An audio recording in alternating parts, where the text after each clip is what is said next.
All right, so I got another story for you guys. Let me turn this air down a little bit.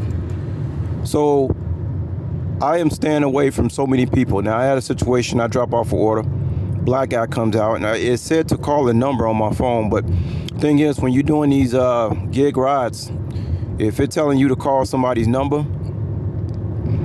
other than going through the app, you don't do it. And if gigs have a problem with it, you call them and let them know you don't want nobody having your personal number. You never call nobody on their personal phone if they telling you to do so on the app. Anyway, this black guy come out kind of on the heavy set side. I give him his food, and then I noticed he was trying, when somebody is trying to take up your time. And so I gave him his pizza and told him what my name was. He acted like, oh, that's your name. Like he was acting like he was all interested in my name. And then, but here's the kicker.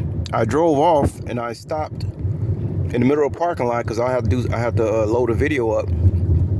All right.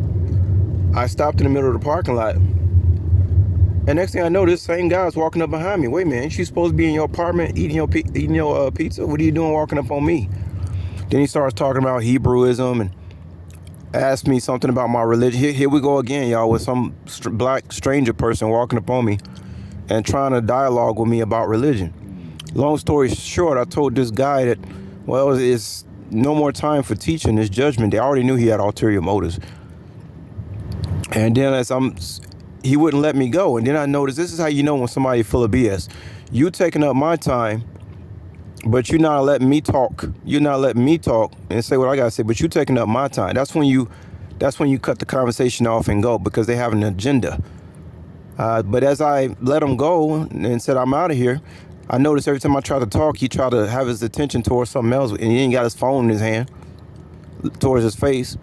I asked him how come he not doing gig apps. He said something about his driving record or something. Guys, let me tell you something. Any person that's not doing these gig apps and not out here on this thing, doing this thing that I'm doing, I told y'all 60% of the workforce is criminals. And they tied into people at the apartment building. And this was another apartment complex. This is why I don't do the apartment complex thing, y'all. Told y'all about this stuff. I can't stay in these apartment buildings because these people are uncivilized. I'll have to go back to Nevada if I wanted to live in an apartment building.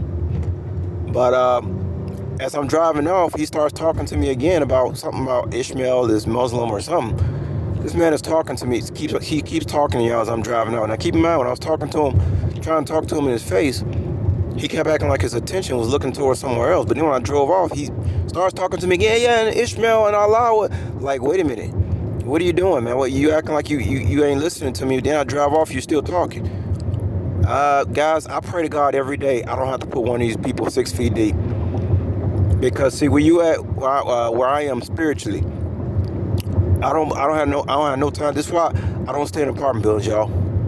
Because I fear today I'm gonna have to seriously hurt somebody for playing around with the wrong person.